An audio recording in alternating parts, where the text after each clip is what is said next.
ว่าเฮาอาศัยอยู่น้ำเพิ่นเด้สิเฮ็ดหยังก็ได้ยามเฮาบ่มีไผมาช่วยก็ยังลาวเป็นผู้ช่วยเนาะโดยเฮ็ดหยังก็ต้องปรึกษาเพิ่นเทื่อเพิ่นว่า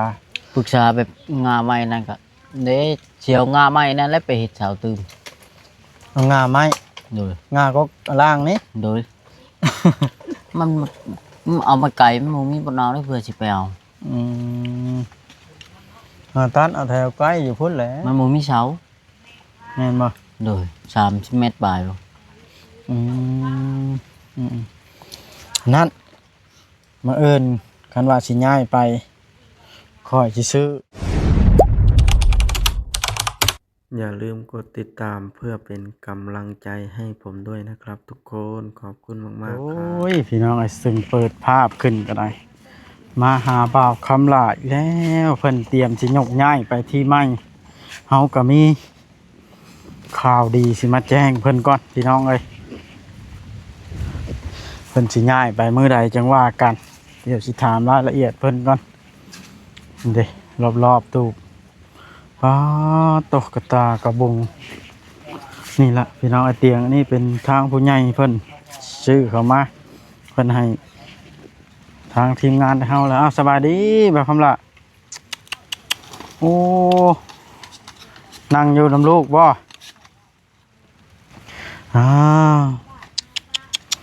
นั่งแนมลูกเนาะหาแม่นะจ้ะหาแม่ลูกนะเอามาใช้ฮะบ่มีบ่กล้าหาบ่โดย เอาบ่คันสมมุติมีผู้ติดต่อมาอายุ50 ปีติฮะยอม50 ปียอมบ่บ่ได้ยอมบ่ยอมบ่ทำน่ะเอ้ยเว้าหยอกข่อยก็ได้ผู้ใดสิทักมา50 ปีเว้าใดก็ได้บันนี้มึงสบายดีเด้อพี่น้อง FC เนาะก่อนอื่นก็ได้บ่วัดขออนุญาตปิดปากเพราะว่าบ่วัดยังบ่ดีสิซบเป็นซบก้นไก่พี่น้องไอ้ภาษาบ้านเฮานะแต่ว่าเขตอื่นจักสิเป็นหยังนี่เจ็บกินหยังก็ยากบ่ได้เด้แต่ว่าค่อนข้างจะไข้แน่แล้วเฮาซื้อยาป้ายปากใส่นี่แหละตกลงมื้อใดก็ย้ายไปนี่อื่นสิย้ายไปเนาะโดยนี่จะเอาหยังแก้ไปรถไถใช้รถไทยโดยอ๋อรถไถแกน่ะรถไทยแก้ไปทีเดียวเลย2 เตียงนี่เนาะโดยอืมลักมันได้ซะเป็นเสาเป็นหยังนะแกออกแก้ออกโดยตัดปุดๆแล้วพางมัดซื่อๆเนาะโดยตัดเอาเนี่ยว่าสิหาเสาใหม่มาใส่อยู่ให้มันใหญ่กว่านี้บ่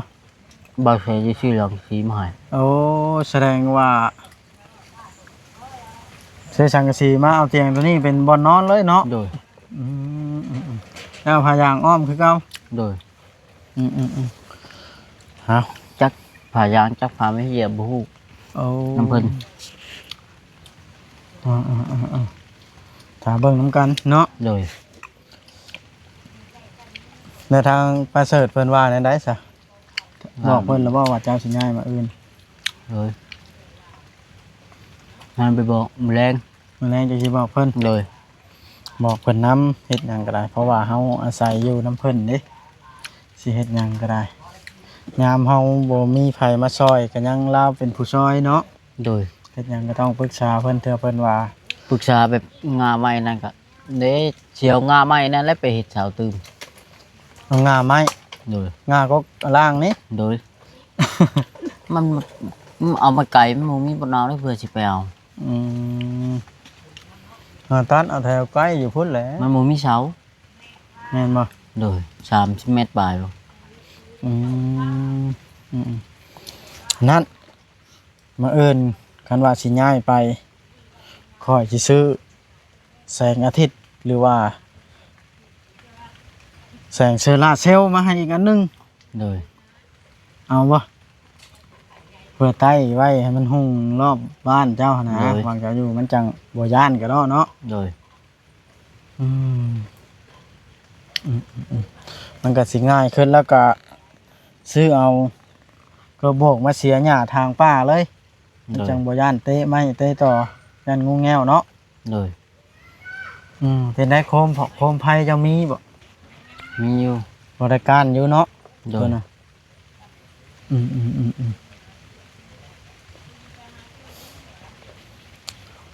ง่ายไปอยู่พุ่นแล้วก็สมมุติเจ้าไปก้านไปเยืองได้บาดในไผสิเบิ่งเวลาเด็กน้อยนอน ปะไว้นำเขา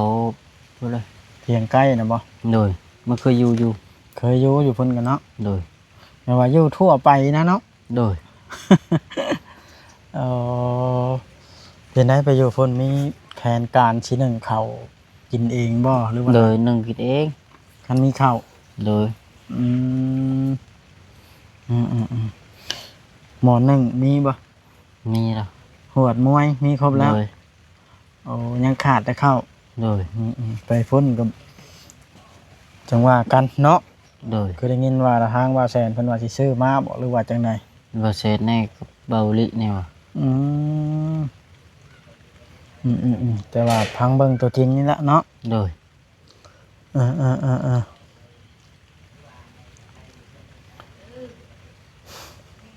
พี่น้องกันมานี่ก็คือมาแจ้งข่าวดีสิซื้อเชล่าหายบ่าวคำละระหว่างย้ายไปที่ใหม่ให้มันได้ซองโตมันจังบ่มืดเนาะ โดย ก็เป็นเงินทางเอื้อยมานิโชหรือว่าแม่มานิโชก็ได้เจ้าเอิญเพิ่นแต่ข้าวนั่นพุ่นละเพราะว่าก่อนยังซื้อบ่เบิดเด้เพราะว่าถ้าถามเล่าว่าสิให้ซื้อหยังแน่แล้วว่าเบิ่งก่อนเพิ่นว่าเพิ่นก็เลยให้ซื้อเสื้อลามาอีกอันนึงแล้วก็เกิบไปเลย โดย พอได้อันไปก้านไปเงี้ยงกลางค่ำกลางคืนก็บ่ย่าน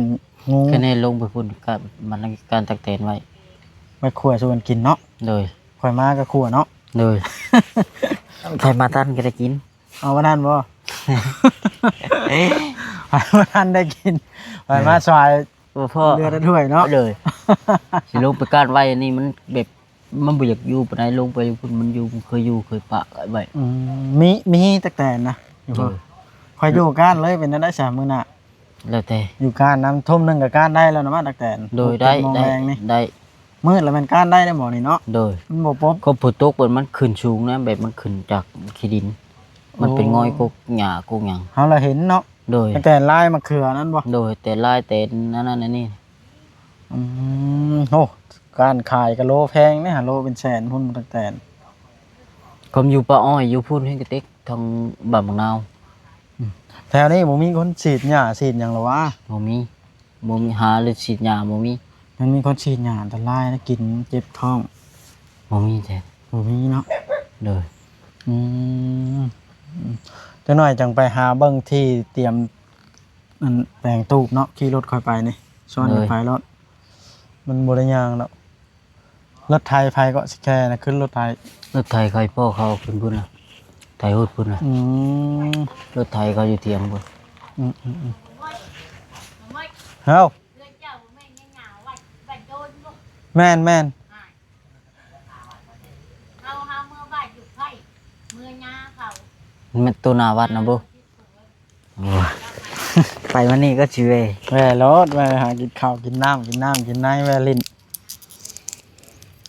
ไปต้นสิเว้ ไป ย แว่ลิ้นรถเด้อ โดย กินข้าวกินน้ำหน้าวัดบ้านโนนน่ะเนาะ โดย เคยไปอยู่บ่บ้านโนนน่ะ เคย ไปหยังเหรอ ไปเล่น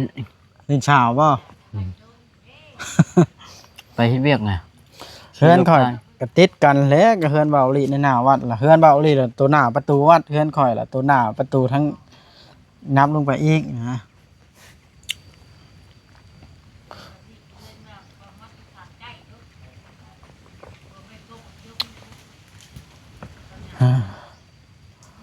จักสิเฮ็ดแนวใดเนาะ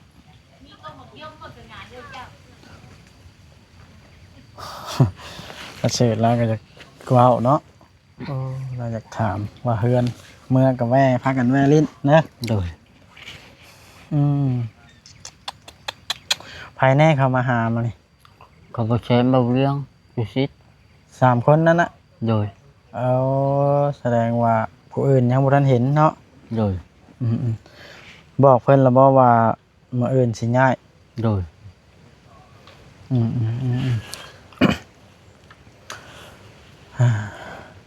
ก็คือ คอยเว้าละเรื่องลูกเรื่องเต้ากับเมื่อวานนี้พอคำลา เลย คอยบอกคอยสอนเอาเราก็ถามว่าไผพาดื้อเพิ่นว่าแล้วว่าไผพาดื้อนะ เขาบอก ฮะ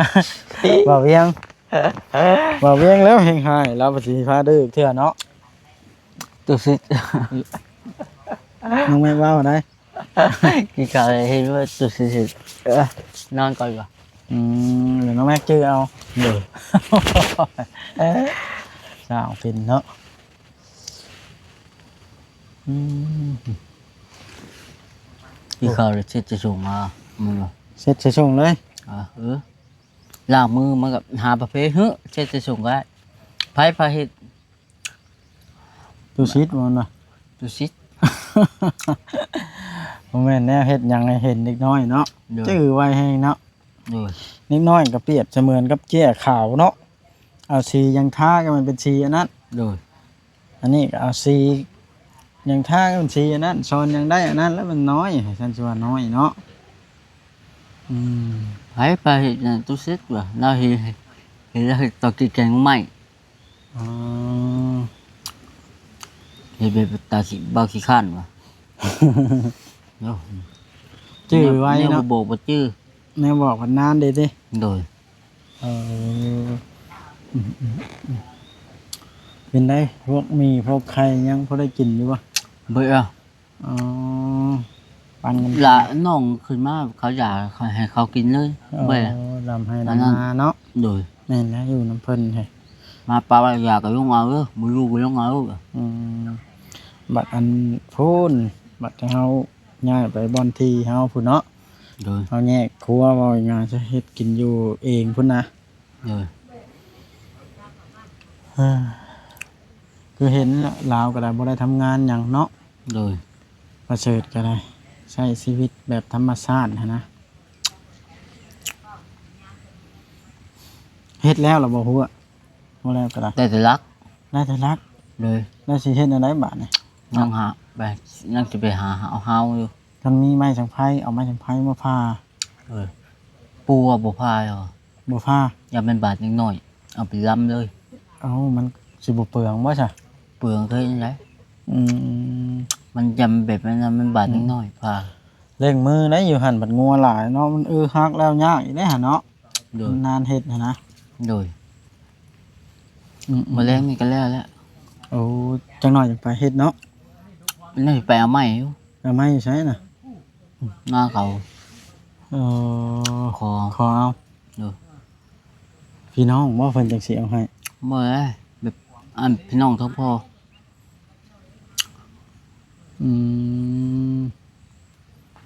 อืมอืมอืมอืม สักสามลำก็พอคมพาเลยพาก็มาหลุบคมหมอก็ได้ ผ้าแล้วลูกเขามันจังบ่เปลืองค่อยว่า มันก็บ่ สาม ว่า ลำพอดี ผ้าเขาก็เรียบเรียมมันน่ะเนาะ โดย โอ้คำบ่ผ้าเจ้าคิดเบิ่งว่าเพิ่นสิพอเนาะ โดย อันนี้ถ้าเฮามาตัดเป็นบ้านแล้วผ้าแล้วรูปเรียมแล้วก็ตอกใช้ โดย บ่ตอกเฮาก็มัดเอาก็บ่มี ตอก กระ ชื่อไว้เลย หึ ชื่ออะไร ในกระปูนะ โดย ง่ายๆแล้วซะไปเฮ็ดไว้แล้วแต่ว่าบ่มีอันมุงเนาะ โดย พี่น้องเอ้ยกันเฮ็ดอันมุงพร้อมนี่มันสิกุ้มดนมันขังแดดขังฝนเนาะ โดย นี่แหละพี่น้องไอ้บ่าวคำลาเพิ่นก็ได้เลี้ยงลูกเลี้ยงเต้าป่าต่อใจเล่าวนี่ถือว่า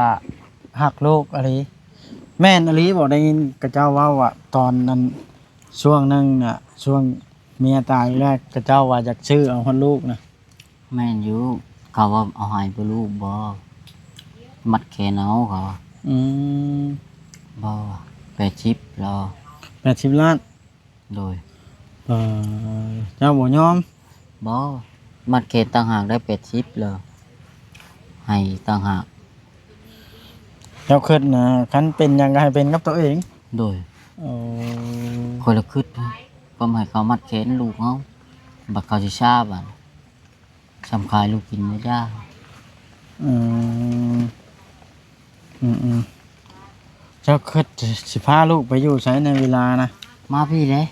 มาบ้านตัวเอง โดย มาก็บ่จักเขาลองอยู่เนาะ โดย ยังดีแม่เสิร์ชยัง เอิ้นไปให้ที่พักพิงนี่เนาะ โดย อืมไปได้จากกูมือนี่ทางลุงติดต่อมาอยู่บ่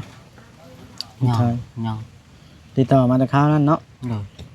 คือว่าแล้วเจ้ากับบ่มีโทรศัพท์หรือวะ โดยมีแต่เกณฑ์ไอ้หำอ่ะมื้อน่ะ หึ ไอ้ห ไอ้หำได้ใช้น่ะ ำมื้อเจ้าถามบ่เจ้าก็ถาม บ่จิตบ่ บ่จิตน่ะ ไอ้ห โดย ำอยากได้บ่โทรศัพท์ก็ได้มันจำเป็นได้เนาะ ไม่ได้อยู่แล้วแต่เพิ่นชื่อให้ก็เอาบ่ชื่อแล้วก็อย่า แล้วแต่เพิ่นสิเมตตาเนาะ โดย คันหาเอาเงินในทงไปซื้อได้สิซื้อบ่แพงไปซื้อแหน่มันจำเป็นกว่านี้บ่ โดย อืมอืมอืมอืมอืมกล้าซื้อแล้วเงินเพิ่นไว้ซื้อให้ซื้อให้ใช้ติดทงติดไทยยามเจ็บไข้ได้ป่วยเนาะ โดย เป็นไข้เป็นหนาวนี่เฮาบ่จักแนวสิเพิ่งไผได้มันหยังเฮาก็บ่มีเด้ โดย เนาะ โดย นี่ล่ะจังรักษาเวลายุงครบเวลานอนยันยุงครบบ่เป็นหยังดอกเป็นไข้ว่ามันยากอืมพี่น้องเอ้ย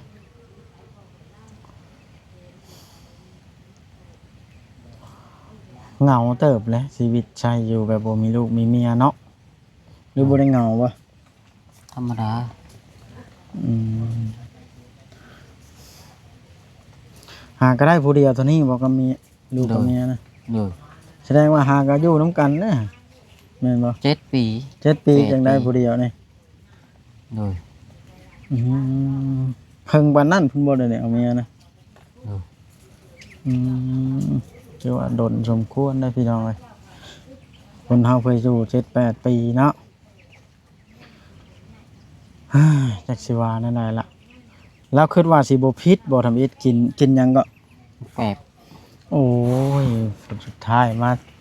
จบลงด้วยหมักแปบมันบ่ได้แซ่บปานนั้นก็ได้เนาะ บ่ใช่มันรู้หรอก มันเอาบ่คืนบ่ได้ครับมันได้พลาดเนาะ โดย ต้องจื้อไว้เป็นบทเรียนพี่น้องเอ้ยถ้าใครได้ลูกได้เต้าอยู่กรรมไม่ห้ามกินแนวมันสิเสี่ยงหมักแปบล่าหมักแปบซื่อๆเนาะ เก่งจะหัวใจงู ให้หัวใจงัว โดย กินละค้างแข่งเข้าไปเลยหรือหลายมื้อเด้อ หลายมือเติบ อืม เพื่อนี่ออกมาแตะป้ากับมือนึงเลย เจ้าอยู่ดง โดย อืม คืนนึงเว้ยคืนนึง2 คืน อืมสุดเลย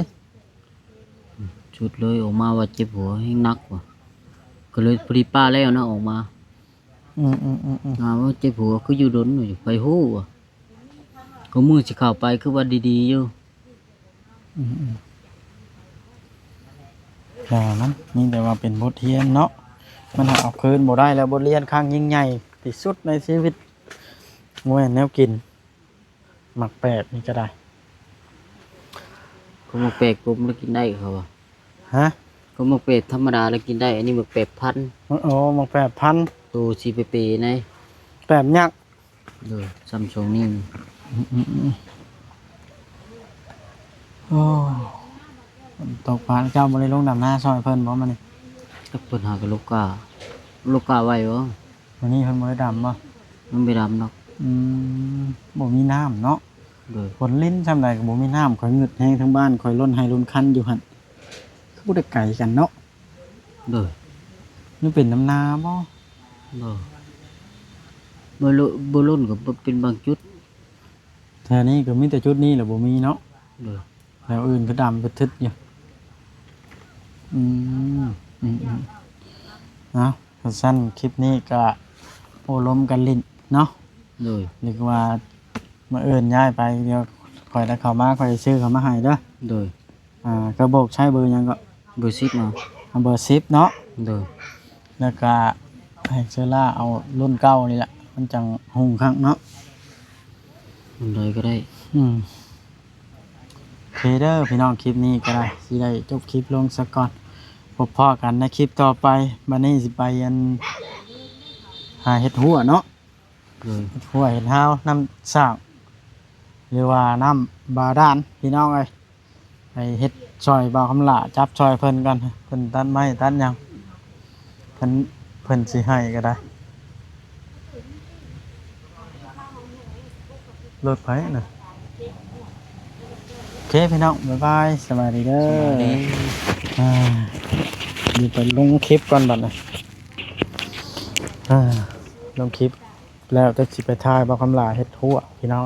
โอเคเด้อคลิปนี้ก็จบซ้ำนี้ละปุ่มมื้อนี้ก็ยามแรงแต่สิเย็นคักพี่น้องยามนี้มันครึ้มฝนเปียกชื้นตลอดนะคลิปนี้ก็โอเคเด้อผิดพลาดประการใดก็ขอโทษขออภัยนำพ่อแม่พี่น้อง FC บัดสุคนเด้อ